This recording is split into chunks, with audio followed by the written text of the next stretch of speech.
Hello friends, welcome to exam accepted. आज हम बात करेंगे आरआरबी ग्रुप डी 22 सितंबर को तीनों शिफ्ट में पूछे गए मैथ के क्वेश्चन इंक्लूड हैं, जो कि 100% रियल क्वेश्चन है।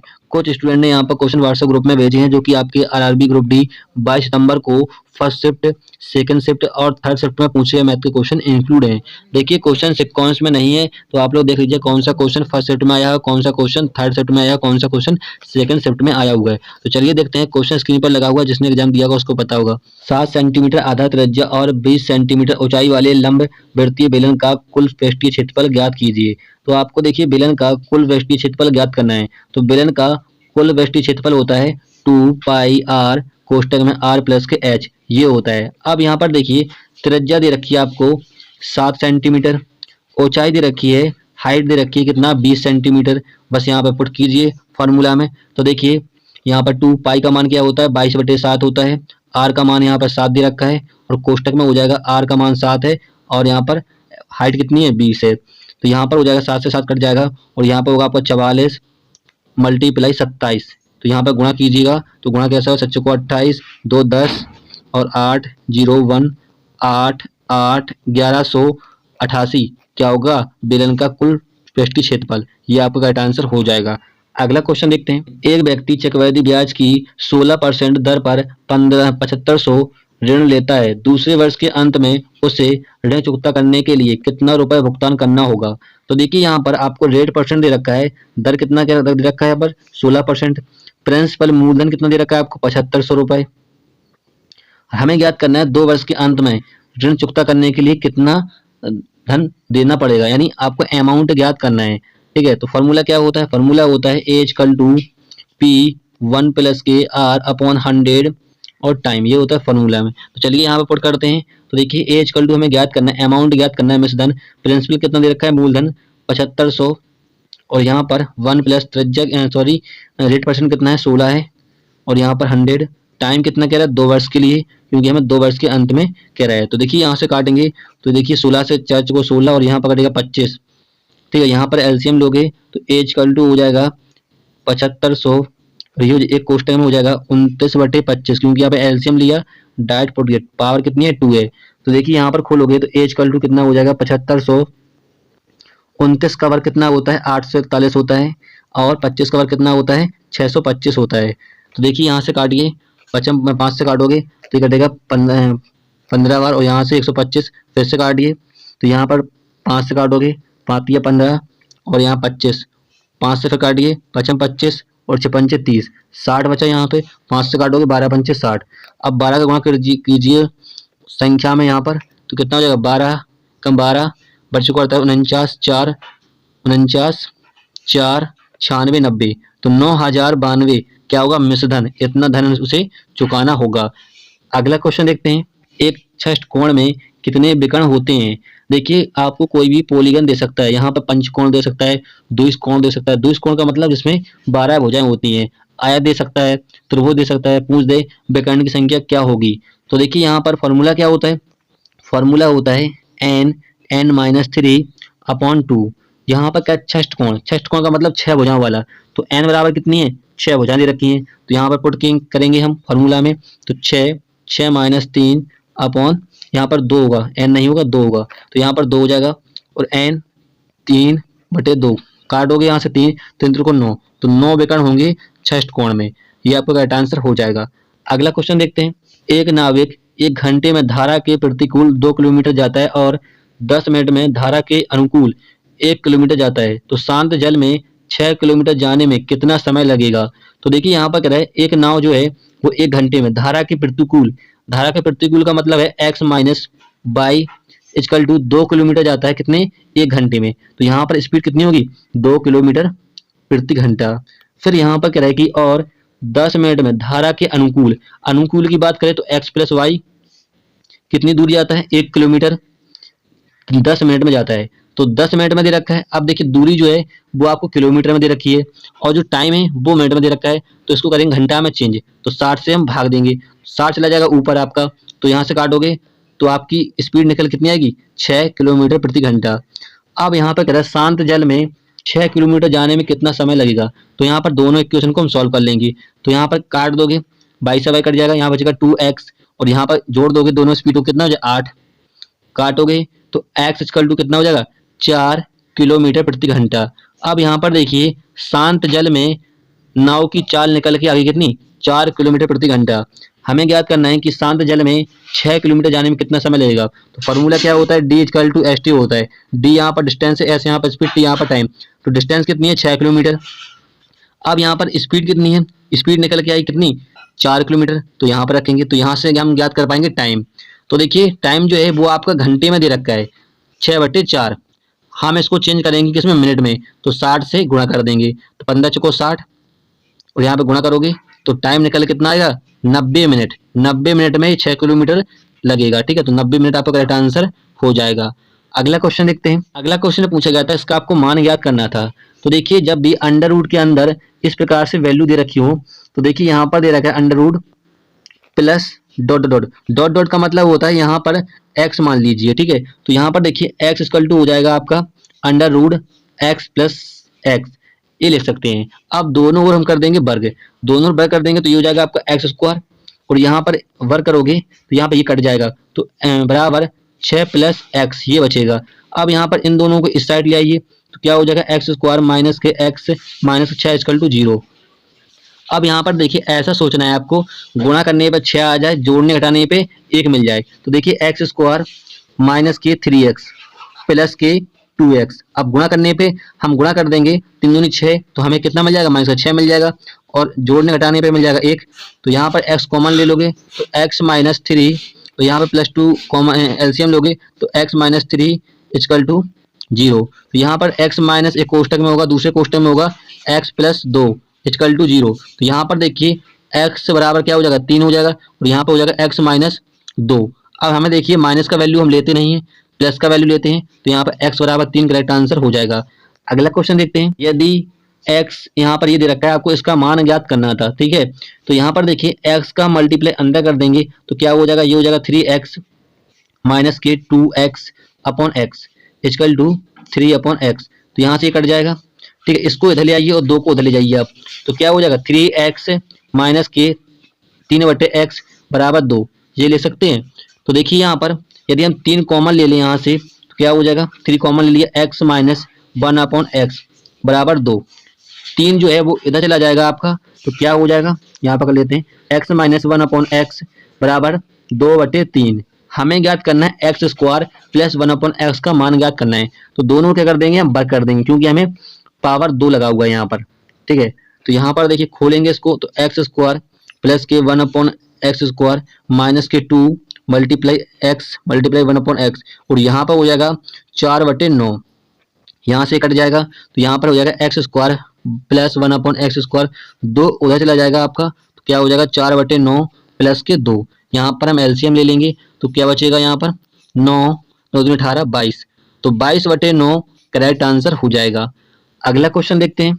यदि एक धनराशि को a और b और c के मध्य इस प्रकार विभाजित किया जाता है कि a का हिस्सा b के हिस्से से दोगुने के बराबर हो और b का हिस्सा c के हिस्से के 4 गुना हो, तो उनके हिस्से का अनुपात ज्ञात कीजिए। तो यहाँ पर कह रहे हैं कि a का हिस्सा b के हिस्से से कितना है 2 गुना है।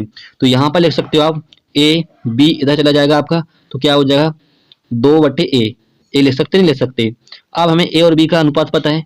फिर यहाँ पर कह रहे हैं कि b का हिस्सा c के हिस्से से 4 गुना हो, तो यहाँ पर c इधर आ जाएगा, तो b/c 4/a। अब यहाँ पर इन तीनों का अनुपात पता है तो हम इनके अनुपात निकाल सकते हैं। तो देखिए यहाँ पर a b का अनुपात कितना दे रखा है हमें, 2:1 दे रखा है। ऐसे यहाँ पर b और c का अनुपात दे रखा है हमें 4:1, तो हम यहाँ से ज्ञात कर सकते हैं 1:b/c, ये ज्ञात कर सकते नहीं कर सकते। तो देखिए यहाँ पर हमें a का अनुपात निकालना है, तो यहाँ पर गुणा करोगे 4 दूनी 8, यहाँ पर तिरछा गुणा कर दोगे तो आपका b का 4 एकम 4, ऐसे ही आप 1 का 1 में गुणा करोगे तो 1। तो यहाँ पर इन तीनों का अनुपात पूछा था, ये करेक्ट आंसर हो जाएगा। अगला क्वेश्चन देखते हैं। एक गोले का कुल पृष्ठीय क्षेत्रफल 9 पाई सेंटीमीटर है, इसका आयतन ज्ञात करना है। तो गोले का कुल पृष्ठीय क्षेत्रफल क्या होता है, गोले का कुल पृष्ठीय क्षेत्रफल होता है 4 पाई r स्क्वायर, और ये दे रखा है आपको कितना 9 पाई। ठीक है, तो यहाँ से देखिए पाई से पाई कट जाएगा, 4 इधर चला जाएगा आपका, तो आर स्क्वायर बराबर क्या हो जाएगा 9/4। यहाँ से रूट आपका स्क्वायर हट जाएगा और यहाँ पर रूट लग जाएगा, तो आर बराबर हो जाएगा 3/2। यहाँ पर त्रिज्या निकल के आ गई। अब आपसे पूछा इसका आयतन, तो गोले का आयतन क्या होता है 4/3 पाई आर क्यू, यही तो होता है। तो यहाँ पर देखिए, चलिए पुट करते हैं। तो 4/3 पाई का मान कितना होता है 22/7, त्रिज्या कितनी है 3/2, तो यहाँ पर क्यू है तो 3 बार लिख देंगे, जिससे कैलकुलेशन छोटी हो जाएगी। चलिए इसको काटेंगे, तो देखिए ये तो कट जाएगा पूरा पूरा 4 से 4, और यहाँ से काटोगे तो 11 बार कटेगा, 3 से काटोगे तो ये कट जाएगा, 3 को 9 और 11 99/7, ये हो जाएगा आपका करेक्ट आंसर, गोले का आयतन। अगला क्वेश्चन देखते हैं। एक बस 10 मिनट में 12 किलोमीटर की दूरी तय करती है। यदि यह एक टेलीग्राफ पोस्ट को पार करने में 6 सेकंड का समय लेती है तो बस की लंबाई ज्ञात कीजिए। तो देखिए फॉर्मूला में सिर्फ वैल्यू पुट करना था। फॉर्मूला क्या होता है D=ST, डी यहाँ पर डिस्टेंस, एस यहाँ पर स्पीड, टी यहाँ पर टाइम। तो यहाँ पर देखिए 12 किलोमीटर कह रहा है, तो यहाँ पर डिस्टेंस कितनी है 12 किलोमीटर है। फिर यहाँ पर करेक्ट टाइम कितना है 10 मिनट का, 10 मिनट का टाइम है। अब यहाँ पर देखिए दूरी जो है आपको किलोमीटर में दे रखी है, टाइम जो है मिनट में दे रखा है, तो यहाँ से स्पीड ज्ञात कर पाएंगे। तो इनको हम चेंज कर लेंगे, 12 किलोमीटर को लिख लेंगे हम 12,000 मीटर, और ऐसे ही जो टाइम है वो दे रखा है मिनट में, तो इसको करेंगे सेकेंड में चेंज। तो यहाँ पर इस प्रकार से कर लिया। अब इसको काटेंगे तो देखिए 2 बिंदी से 2 बिंदी कट जाएंगी, और 6 से काटो 6 दूनी 12, तो स्पीड निकलेगी कितनी आएगी हमारी 20 मीटर प्रति सेकंड, क्योंकि हमने दूरी को मीटर में चेंज किया था और टाइम को सेकंड में, तो यहाँ पर ये निकल के आ गई। फिर आपसे कह रहा है एक टेलीपोस्ट को पार करने में 6 सेकंड का समय लगता है, तो फॉर्मूला फिर से लगा देंगे D=ST। अब हमें ज्ञात करनी बस की लंबाई, यानी डिस्टेंस ज्ञात करनी है। स्पीड कितनी निकली हमारी 20, टाइम कितना है 6 सेकंड का, तो गुणा कर दोगे तो दूरी कितनी होगी 120 मीटर। करेक्ट आंसर हो जाएगा बस की लंबाई। अगला क्वेश्चन देखते हैं। 30 विद्यार्थियों की औसत आयु 20 वर्ष है और 20 अन्य विद्यार्थियों की औसत आयु 30 वर्ष है। कुल विद्यार्थियों की औसत आयु ज्ञात कीजिए। तो देखिए यहाँ पर कह रहा है 30 विद्यार्थियों की औसत आयु कितनी है 20 है। फिर आपसे यहाँ पर कह रहा है कि 20 अन्य विद्यार्थियों की औसत आयु कितनी है 30 है, 20 की कितनी है 30 है। फिर यहाँ पर कह रहा है कुल विद्यार्थियों की औसत आयु ज्ञात कीजिए। तो देखिए टोटल विद्यार्थी कितने हैं 30 यहाँ पर हैं और 20 यहाँ पर, कितने हो गए 50, 50 को रख देंगे नीचे, तो यहाँ पर हो जाएगा 600 प्लस यहाँ भी 600 हो जाएगा आपका, गुणा कर दोगे बटे 50, तो ये हो जाएगा आपका कितना 1200 बटे 50, 0 से 0 कट जाएगा और यहाँ से काटोगे तो 5 दूनी 10, 5 को 20, 24 हो गई कुल विद्यार्थियों की औसत आयु एवरेज। अगला क्वेश्चन देखते हैं। दो वृत्तों का क्षेत्रफल का अनुपात 4:9 है, तो उनकी परिधि का अनुपात ज्ञात कीजिए। तो वृत्त का क्षेत्रफल क्या होता है, वृत्त का क्षेत्रफल होता है पाई आर स्क्वायर। ठीक है, तो यहाँ पर देखिए दोनों का अनुपात दे रखा है, तो इसको मानेंगे R1 और इसको मान देंगे पाई R2 का होल स्क्वायर। इनका अनुपात कितना है 4:9 है। तो यहाँ से देखिए पाई से पाई कट जाएगा और यहाँ पर हो जाएगा ये स्क्वायर, इसको हटा देंगे और यहाँ पर रूट लग जाएगा, ऐसे यहाँ पर स्क्वायर इसको रूट कर देंगे, तो क्या हो जाएगा R1/R2 2/9, यही होगा। फिर आपसे पूछा है उनकी परिधि। तो देखिए वृत्त की परिधि क्या होती है 2πr होती है, तो इसको मानेंगे 2πr1 और यहाँ पर हो जाएगा 2πr2। ठीक है, तो यहाँ पर पुट करेंगे तो पहले देखिए यहाँ से 2π कट जाएगा, तो R1 का मान कितना है 2 बटे और यहाँ पर 3 होगा, यहाँ पर 3, तो यहाँ भी क्या हो जाएगा 2/3, ये आपका करेक्ट आंसर हो जाएगा। अगला क्वेश्चन देखते हैं। वह सबसे बड़ी संख्या कौन सी है जिससे 122 और 243 को विभाजित करने पर क्रमशः 2 और 3 शेषफल के रूप में बचता है। तो देखिए यहाँ पर कह रहा है सबसे बड़ी संख्या की बात कर दे या अधिकतम संख्या की बात कर दे तो आप समझ लीजिए मासा ज्ञात करना है। तो देखिए यहाँ पर कह रहा है 122 जो विभाजित करती है संख्या, शेषफल कितना बच रहा है 2 बच रहा है, तो 2 को क्या कर देंगे घटा देंगे, इसमें से हम कितना आएगा 120। फिर यहाँ पर कह रहे हैं कि 243 को विभाजित किया था तो शेषफल कितना बचता है 3 बचता है, तो 3 को इसमें से माइनस करेंगे, कितना आ गया 240। अब देखिए 120 और 240 का लेंगे लासा देखिए लेने का सबसे अच्छा ट्रिक क्या होता है, मैंने कई बार बताया है, जब 2 या 2 से अधिक संख्या दे रखी हो तो आपको अंतर देखना है उनका। तो इनका अंतर कितना है 120 है। क्या 120 से 120 और 240 संख्या डिविजिबल हो जाएंगी, विभाजित हो जाएंगी? हाँ हो जाएंगी। तो आपका 120 क्या हो जाएगा SCF मासा हो जाएगा, यही आपका करेक्ट आंसर हो जाएगा 120। क्लियर है। अगला क्वेश्चन देखते हैं। A B की तुलना में 2 गुना कार्यकुशल कारीगर है और वे एक साथ मिलकर किसी काम को 14 दिनों में कर सकते हैं। ए कार्य को अकेले कितने दिनों में पूरा करेगा।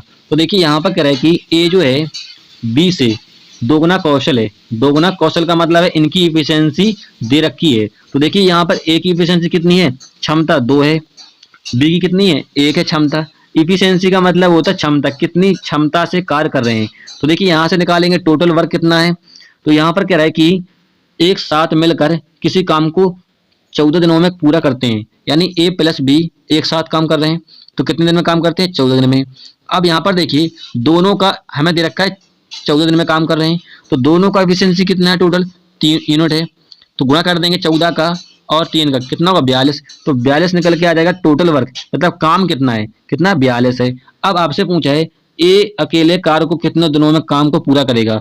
तो देखिए ए का एफिशिएंसी कितनी है, 2 यूनिट है। कितना है, 2 यूनिट है। काम कितना है, 42 है। 2 का भाग देंगे हम 42 में कितनी बार, 21 बार। तो ए करेगा 21 दिन में, यही पूछा था। तो 21 दिन आपका राइट आंसर हो जाएगा। यदि आपसे बी का पूछता तो बी का एफिशिएंसी कितनी है, क्षमता 1 है, तो 1 का भाग देंगे हम टोटल वर्क में, कितना 42। तो बी करेगा 42 दिन में, हमसे ए का पूछा था, तो 21 दिन आपको राइट आंसर हो जाएगा। अगला क्वेश्चन देखते हैं। अगला क्वेश्चन पूछा गया था, इसका आपको मान ज्ञात करना था। तो देखिए सिंपल क्वेश्चन है, इस क्वेश्चन का आंसर कमेंट में देंगे क्या होगा इसका आंसर। अगला क्वेश्चन देखते हैं। एक विक्रेता 1188 रुपए में प्रति साइकिल की दर से 2 साइकिलें बेचता है और पहली साइकिल को 10% के लाभ पर और दूसरी साइकिल को 10% की हानि पर प्राप्त करता है, तो पूर्ण बिक्री पर लाभ और हानि प्रतिशत क्या होगा। देखिए जब भी ऐसा क्वेश्चन आए कि एक को 10% लाभ पर बेचा है और दूसरे को 10% हानि पर बेचे, तो हमें यहाँ पर जो राशि दे रखी है 1088, इससे हमें कोई मतलब नहीं होता है, जो मैं ट्रिक बता रहा हूँ। आप लगाइए फॉर्मूला, क्या होता है रामबा फॉर्मूला, क्या होता है ए plus B plus A into B upon 100। ए वाले फॉर्मूले से आप निकाल सकते हो कितने परसेंट की हानि हुई, लाभ हुआ। तो देखिए यहाँ पर कह रहा है कि 10% का लाभ, जो लाभ होता है उसको रखते हैं प्लस में, किसमें रखते हैं, प्लस में, तो प्लस में रखेंगे। फिर क्या 10% की हानि, जो हानि होती है उसको रखते हैं माइनस में, तो क्या हो जाएगा माइनस के 10 हो जाएगा, जैसा कि यहाँ पर रखा हुआ है। फिर लगेगा देखिए, अब लाभ और हानि दोनों को मल्टीप्लाई में रखना है, तो माइनस लग जाएगा यहाँ पर 10 मल्टीप्लाई 10 अपॉन 100। ठीक है, अब इसको काटेंगे तो 10 से 10 कट जाएगा क्योंकि प्लस माइनस का है, और यहाँ पर ये कट जाएगा, आपका क्या बचेगा माइनस का 1%। तो माइनस का आया तो मैंने आपको बताया कि हानि होती है, माइनस में आएगा तो हानि होगी, प्लस में आएगा तो लाभ होगा, तो 1% की क्या होगी, हानि होगी। यही आपसे पूछा था। अगला क्वेश्चन देखते हैं। यदि 1 रुपए में 4 की दर से केले खरीदे गए तो 33% का लाभ प्राप्त करने के लिए 1 रुपए में कितने केले बेचने चाहिए। तो देखिए यहाँ पर कह रहा है कि 1 रुपए में कितने 4 केले दर से केले खरीदे गए। खरीदे का मतलब है क्रय मूल्य, कॉस्ट प्राइस। तो कॉस्ट प्राइस कितना है 1/4। फिर यहाँ पर क्या है 33.5% का लाभ, तो 33.5% को क्या लिख सकते हैं हम लोग, 33.5% को लिख सकते हैं। देखिए इसको लिखेंगे 100/3, क्योंकि 33 और 1 ऊपर है तो 100 और नीचे हो जाएगा 100। अब यहाँ परसेंटेज है, परसेंटेज को हम नीचे लगाएंगे। ठीक है, परसेंट का मतलब क्या होता है 100 से होता है, तो यहाँ से काटोगे 100 से 100, क्या बचा आपका 1/3। अब यहाँ पर क्या है लाभ प्राप्त करने के लिए, लाभ प्राप्त करने का मतलब है हम 3 में 1 को जोड़ देंगे, तो 4/3। यदि हानि होती तो 3 में से हम 1 को घटाते 2 बचता, तो हम 2 ऊपर लिखते, लेकिन यहाँ पर लाभ हो रहा है तो हम जोड़ेंगे। अब ऊपर होता है सेलिंग प्राइस यानी विक्रय मूल्य, तो नीचे होता है कॉस्ट प्राइस यानी क्रय मूल्य। अब हमें क्रय मूल्य दे रखा है कितना 1/4, तो 3 प्रेजेंट करेगा किसको 1/4 को। ठीक है, तो यहाँ पर हो जाएगा क्या कॉस्ट प्राइस बराबर 1/12, क्योंकि हमने भाग दिया 1/4 में 3 का, कितना 1/12। गुणा करोगे आप सेलिंग प्राइस का, तो आपका सेलिंग प्राइस निकल के आ जाएगा, क्या कर दे 4 से गुणा 1/3, क्या आ गया सेलिंग प्राइस 1/3, यानी 1 रुपए में कितने केले बेचने चाहिए, 3 केले बेचने चाहिए। तो आपका 3 करेक्ट आंसर हो जाएगा, क्योंकि 1/3 आया, 1 रुपए में वो क्या बेचेगा 3 केले बेचेगा, 3 आपका करेक्ट आंसर हो जाएगा। अगला क्वेश्चन देखते हैं। किसी वृत्त की त्रिज्या में 10% की वृद्धि होती है, इसके क्षेत्रफल में कितने प्रतिशत की वृद्धि होगी। तो देखिए फिर से आप रामबा फॉर्मूला लगा दीजिए। रामबा फॉर्मूला क्या होता है, अभी मैंने आपको बताया a plus B plus A into B upon 100। अब देखिए यहाँ पर ए और बी के मान क्या होंगे, जो यहाँ पर 10 लिखा हुआ है वही आपका क्या होगा ए और बी के मान होंगे। तो देखिए यहाँ पर वृद्धि की बात की गई, वृद्धि मैंने आपको बताया वृद्धि हो लाभ हो तो प्लस में होता है, तो 10 प्लस 10 प्लस 10 मल्टीप्लाई 10 अपॉन 100। अब यहाँ पे 10 मैंने लिखा, ए का भी मान 10 होगा, बी का भी मान कितना होगा 10 होगा। तो चलिए यहाँ से काटोगे तो ये कट जाएगा आपका, और यहाँ पर हो जाएगा 20 प्लस 1 कितना 21% की क्या होगी वृद्धि होगी उसके क्षेत्रफल में वृत्त के। ये आपका करेक्ट आंसर हो जाएगा। अगला क्वेश्चन देखते हैं। एक वस्तु 25% के लाभ पर बेची जाती है, यदि विक्रय मूल्य दोगुना हो जाता है तो लाभ कितना होगा। तो देखिए यहाँ पर कह रहे 25% को लिख सकते हैं हम लोग, क्या लिख सकते हैं 25/100 लिख सकते नहीं लिख सकते, तो इसको काटोगे तो 1/4। अब यहाँ पर कह रहा है कि लाभ पर बेची गई है, लाभ होता है तो 4 में 1 को जोड़ देते हैं, क्या हो जाएगा 5/4। यदि यहाँ पर हानि कहता है कि हानि पर बेची गई है तो 4 में से हम 1 को हटा दे कितना 3 को ऊपर लिखते। अब देखिए सेलिंग प्राइस ऊपर होता है और कॉस्ट प्राइस नीचे होता है, ठीक है। अब यहाँ पर कह रहा है विक्रय मूल्य को दोगुना कर दिया जाए, तो विक्रय मूल्य कितना है हमारा सेलिंग प्राइस 5 है, इसको दोगुना करना है तो कितना हो जाएगा 10/4। अब हमें ज्ञात करना है कि लाभ कितना होगा। तो देखिए लाभ का बात हो, इन दोनों का अंतर देखिए कितना 6 का अंतर है। गणना किस पे करते हैं कॉस्ट प्राइस कितना 4 है, और परसेंटेज में हमें ज्ञात करने के लिए करना पड़ता है 100 से मल्टीप्लाई। चलो काट दीजिए यहाँ से, तो यहाँ से काटोगे 3 और यहाँ से काटोगे 2 से काटोगे तो 50, गुणा कर दोगे तो 150, तो 150% क्या होगा प्रॉफिट होगा। ये आपका क्या हो जाएगा करेक्ट आंसर हो जाएगा। अगला क्वेश्चन देखते हैं। यदि 10/4 मल्टीप्लाई 10/5 इक्वल टू 1 है तो 10/3 का मान क्या होगा। तो आपको 10/3 का मान ज्ञात करना था। तो देखिए इस क्वेश्चन का आंसर क्या है 1/√3 है। इस क्वेश्चन का मुझे लॉन्ग मेथड पता है लेकिन शॉर्ट मालूम नहीं है। यदि किसी को इस क्वेश्चन का शॉर्ट मालूम है तो कमेंट में इसका शॉर्ट बता दीजिए क्या होगा इसका आंसर, ठीक है। शॉर्ट में देखिए लॉन्ग मेथड क्या होगा, आप यहाँ पर देखिए 10/4 लिखा हुआ है, 10/4 को लिख सकते हो 10 2 बाहर ले लोगे तो 2a हो जाएगा, और ये फॉर्मूला बनेगा किसका 10/2a का फॉर्मूला पड़ा होगा, ठीक है। और यहाँ पर देखिए लिखा हुआ है 10 मल्टीप्लाई में 10/5 10/5 को लिख सकते हो 10/2a + 3a। इस प्रकार से आप इन दोनों का ये बनेगा a + b का फॉर्मूला बनेगा और ये बनेगा 10/2a का। इसको सॉल्व करने के बाद आपका आंसर आ जाएगा, ठीक है। यहाँ पर 3a का मान निकल के आ जाएगा। ये होता है लॉन्ग मेथड, लेकिन शॉर्ट मालूम नहीं है, इसका आंसर जो है वो आपका 1/3 है। यदि आपको शॉर्ट मालूम है तो इसका कर लीजिएगा, ठीक है। चलिए फ्रेंड्स इतने ही क्वेश्चन मुझे मिले थे जो कि आपके आरआरबी ग्रुप डी 22 सितंबर को फर्स्ट शिफ्ट में पूछे गए थे। वीडियो हेल्पफुल लगे तब उसे लाइक कीजिएगा। फिर मिलेंगे नेक्स्ट वीडियो में। जय हिंद।